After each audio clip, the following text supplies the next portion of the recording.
pessoal, aqui é a professora Karina, bem-vindos a mais um vídeo do nosso curso de Matemática Análise Combinatória. A gente vai dar então prosseguimento aqui ao nosso estudo da permutação simples, tá? Que é o módulo 2 do nosso curso. A gente vai ver mais algumas propriedades, né, e justificar até algumas definições aqui do fatorial. A gente viu uma definição formal para o fatorial no vídeo anterior, era essa aqui que eu trago novamente. Então, seja n um número inteiro e não negativo, definimos o fatorial de n por meio da seguinte relação. Então, para n a partir de 2, né, o seu fatorial seria o produto desse n pelo seu antecessor e assim por diante, né, até chegar em 1. Bom, se a gente tivesse o n igual a 1, então, na verdade, né, não tem antecessores dele até chegar em 1, né? Então, não se trataria de um produto, mas do próprio número 1. E a definição do zero fatorial como 1 é que, conforme eu comentei no vídeo anterior, às vezes causa certo estranhamento, né? E a gente se pergunta o porquê dessa definição. Né? Ela não tem como a gente encaixar, né, na ideia dos antecessores até 1, porque se trata justamente do antecessor do 1, né? o caso do zero. Tá? Mas antes da gente tentar justificar essa definição, a gente ainda vai ver uma propriedade bastante útil sobre o fatorial, depois a gente vai usar ela, né, para tentar dar algum sentido aqui ao fatorial de 0 ser 1. Vamos começar tomando o seguinte exemplo. Bom, 6 fatorial, de acordo com a nossa definição, é o produto do 6 pelo 5, pelo 4, pelo 3, pelo 2, pelo 1, que se a gente fizer as contas, né, dá 720. Mas a gente pode observar o seguinte, quando eu abro, entre aspas, né, o fatorial de 6 nesse produto, se eu olhar para os últimos 5 fatores, o que a gente nota aí é o produto 5 vezes 4 vezes 3 vezes 2 vezes 1, ou seja, o 5 fatorial. Então, eu posso dizer que o 6 fatorial é o produto do 6 pelo 5 fatorial, tá? E ali eu segui fazendo o cálculo, né? Então, se eu calcular 6 vezes o 5 fatorial dá 120, e claro, a gente vai chegar exatamente nos mesmos 720 que a gente tinha chegado anteriormente, tá? Mas não é isso que nos interessa mais aqui, mas é observar o seguinte, o fatorial de um determinado número, ele sempre vai poder ser reescrito como o produto desse número pelo fatorial do seu antecessor. Por quê, né? Porque o fatorial do seu antecessor guarda o produto, né, de todos os antecessores até 1. Então, a partir de 1, né, a gente pode sempre escrever o fatorial de n como esse produto, né, do próprio n pelo fatorial do seu antecessor. Certo? Bom, e se a gente pegar essa fórmula, né, que vem dessa propriedade que a gente comentou agora, e fizer n igual a 1 nesta fórmula, observem o seguinte, o n fatorial vai ser então 1 fatorial, e do lado direito, né, da nossa equação, a gente vai ter o próprio n, que é 1, a diferença 1 menos 1, fatorial. Calculando a diferença 1 menos 1, né, surge ali o zero, né, surge ali o zero fatorial, tá? E que, para que essa fórmula anterior, né, de fato, então, seja válida a partir de 1, eu precisaria que o zero fatorial valesse justamente 1, né, porque 1 fatorial é o próprio 1, e o produto de 1 por qualquer quantidade dá sempre essa mesma quantidade. Tá? Então, 1 igual a 0 fatorial, até para que essa nossa propriedade aí seja válida, né, a partir do número 1, ok? Quando vocês aprofundarem os estudos aí na análise combinatória, até mesmo nos demais módulos desse curso, vocês vão ver, né, que 0 fatorial, o C1, permite que diversas outras expressões e fórmulas sejam válidas, né, para uma quantidade maior de casos, tá certo? Bom, ainda, né, sobre o fatorial, a gente vai fazer um exemplo de simplificação, né, de expressões algébricas que envolvem o fatorial. Tá? Isso aparece algumas vezes aí, né, em questões de vestibulares, em provas, tá? Porque isso vai ser necessário depois, quando a gente for trabalhar com fórmulas de arranjo e combinação. Então, o exercício que eu selecionei é o seguinte. Simplifique a seguinte expressão, tá? E a seguinte expressão se trata de uma divisão, né, do fatorial de n menos r mais 1 pelo fatorial de n menos r menos 1, tá? Bom, é subentendido, então, né, que esse n e que esse r sejam números naturais, que o n seja maior do que o r, ok? E vamos pensar um pouquinho, então, nessas quantidades, né?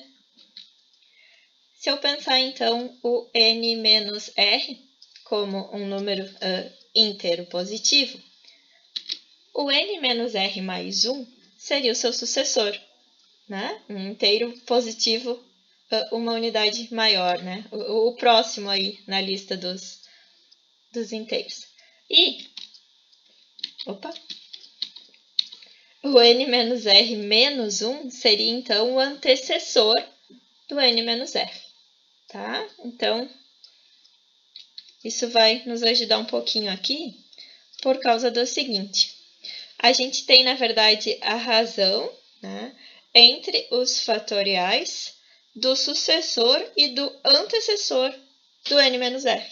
E, juntamente com aquela propriedade que a gente viu no slide anterior, a gente consegue reescrever o numerador, né, o n menos r mais 1 fatorial, como o produto do n menos r mais 1 pelo fatorial do seu antecessor.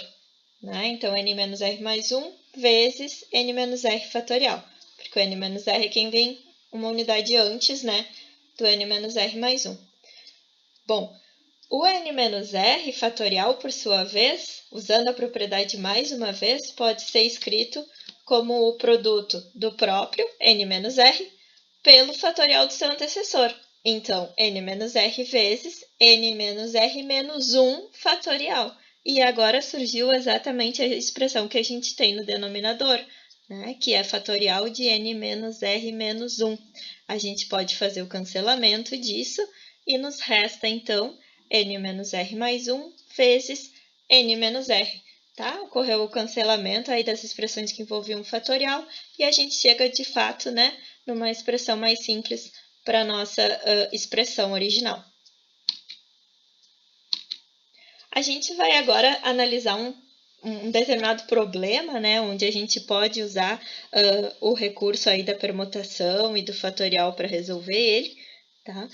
E ele é um pouco mais complexo, né, do que aquele que a gente analisou no nosso primeiro vídeo, tá certo? O problema é o seguinte: de quantos modos podemos arrumar em uma prateleira 5 livros de matemática, 3 livros de física e 2 livros de química, todos distintos, de modo que livros de um mesmo assunto fiquem juntos, tá? Então, dei os créditos aí para a autora, o livro de onde a gente retirou a questão.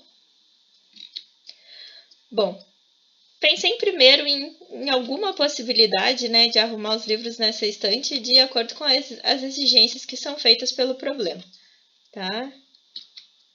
Então, todos os livros de matemática têm que ficar juntos. Eu, por exemplo, iniciei pelos livros de matemática e chamei, então, os 5 livros de M1, M2, M3, M4 e M5, tá? Depois coloquei os de física na sequência, não precisava ter sido, poderiam ter sido os de química, por exemplo, tá? Mas coloquei então os 3 livros de física, chamei eles de F1, F2 e F3. E aí, finalmente, coloquei os 2 livros de química, que eu chamei de Q1 e de Q2. Bom, eu fiz uma representação, fiz uma espécie de bloco, né, de caixinha, que está representando todos os livros de matemática. E por que eu fiz isso? É porque eles têm que ficar juntos na estante, né? Então, eu coloquei eles como uma caixinha rígida, né? Eles não podem se misturar, não posso ter livros de química, por exemplo, entre os livros de matemática. Aí os de física eu fiz a mesma coisa, coloquei os 3 livros de física numa espécie de caixinha, porque eles vão aparecer necessariamente juntos. E aí mais uma caixinha para os 2 livros de química. Mas ali na nossa possibilidade descrita anteriormente, eu comecei pelos livros de matemática, mas eu não precisava ter feito isso dessa forma, né? Foi apenas uma possibilidade, tá? Assim como eu não preciso ter os de física sendo os intermediários e os de química terminando aí a minha disposição dos livros, tá? Então, na verdade, eu não posso misturar os livros das diferentes áreas, mas eu posso permutar, né, essas caixinhas matemática, física e química de diferentes formas, né? Então, eu tenho a quantidade de permutação de 3 elementos: a coleção de matemática, a coleção de física e a coleção de química, ok? Bom, só que dentro, né, da caixinha matemática, eu posso colocar esses 5 livros de matemática na ordem que eu quiser, né? Eu dei um índice a eles ali para tentar né, diferenciar um do outro. Eu poderia ter, por exemplo, começado pelo M5, depois o M2, depois o M4, M3, M1. Né? Eu vou permutar os 5 livros de matemática dentro da caixinha da matemática. Eu só não posso deixar que eles se separem. Tá? Então, eu vou ter a quantidade de permutação de 5 elementos, né, como possibilidades de organizar só os livros de matemática dentro dessa caixinha da matemática. Da mesma forma, eu posso organizar os 3 livros de física nessa espécie de caixinha, né, desde que próximos. E da mesma forma, eu posso permutar os 2 livros de química. Bom, então, quantos modos, né, a gente pode organizar essa estante? Pelo princípio fundamental da contagem, eu vou ter a permutação dos 3 bloquinhos, né? Mas eu tenho que considerar ainda que dentro de cada bloquinho eu posso permutar os seus elementos internos, né? Os seus livros, nesse caso. Tá? Então, eu vou ter o produto da quantidade de permutação de 3 elementos pela quantidade de permutações de 5, de 3 e de 2.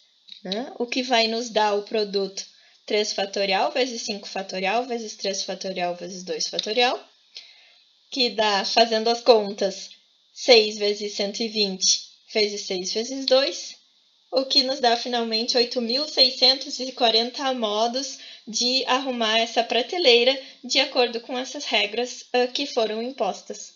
Tá? Então, essa não é a única maneira de resolver esse problema, mas essa ideia de enxergar os nossos elementos, ou então caixinhas, né, bloquinhos de elementos, e pensar nas permutações que ocorrem entre os blocos e depois nas permutações que ocorrem dentro dos blocos, é uma estratégia bastante interessante para a gente dar conta de vários problemas da análise combinatória.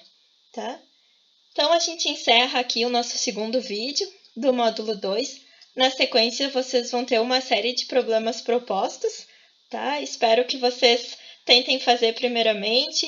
Se ficarem dúvidas, tem as resoluções em arquivos PDF e tem ainda a resolução, né, de cada um desses problemas feita em vídeo. Tá certo, pessoal? Então, bons estudos e até nosso próximo vídeo.